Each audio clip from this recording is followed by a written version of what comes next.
So I've now categorised and sorted out all my LTO blocks, and you can see I've got 4 rows here, 3 complete rows and 1 incomplete row, and these are all in BMS ID order, and so we've got IDs 0, 1, 2, I think it's 0B. So basically there's 12 individual blocks in each row, 6 pairs if you like. So I've actually got a little bit more storage than I thought I had. Now I've managed to sort everything out. I did manage to split a couple of these packs. The problem when you split them is that one ends up not compressed because this bar is welded onto the other one, but these are two from 2 blocks which had bad cells in the other block, so I can use those as they are.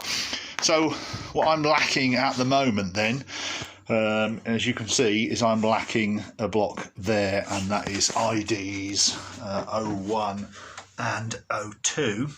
So if anybody's got any LTO blocks and they want to do BMS exchange, I need 2 LTO BMSs with ID 201 and 202, and now what I'm going to do is swap the BMSs in these boards out for a 201 and a 202, and then they can go at the end there. And so each one of these blocks is about 1.1 kilowatts, so I've got 6, 12, 18, so I'll have 24, so about 1.1 kilowatts. So that should give me around about 30 kilowatts of kilowatt hours of storage, which is good.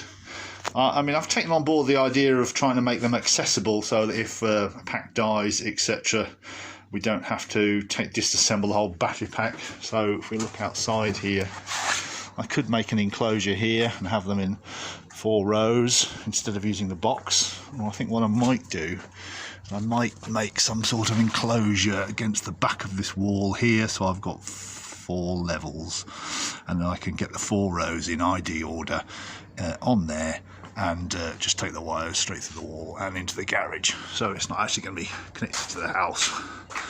It's in the garage, and all the electronics will be in the garage apart from the control unit, which will be in the house. So that's where we are in a minute. So sorting out, categorising the LTO blocks. These have all been charged and manually balanced to within about 10 millivolts or something like 10 or 20 millivolts each. And so I just need a 201 and a 202 ID BMS board for an LTO blocks. If anybody's got some blocks and they want to swap out a BMS board, I can send mine in exchange or cash, whichever way is easiest. But for now I can certainly start building up the system, and I'll leave a row spare for the spare blocks when if I manage to acquire a BMS board with the right IDs. So that's where I am at the minute, still tinkering around. I've also got my Farnell power supply in bits.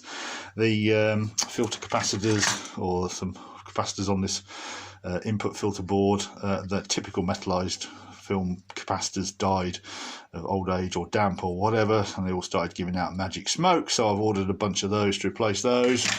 It seemed to be working apart from that, but obviously they all need sorting out, putting back together, and then I can crack on with actual start manufacturing the system. I need to make an enclosure now, I think, to get the 4 rows of blocks as has been suggested. I've been sketching out ideas for the design, and I'll have to look at see how I can contain all this safely on the back of the garage there.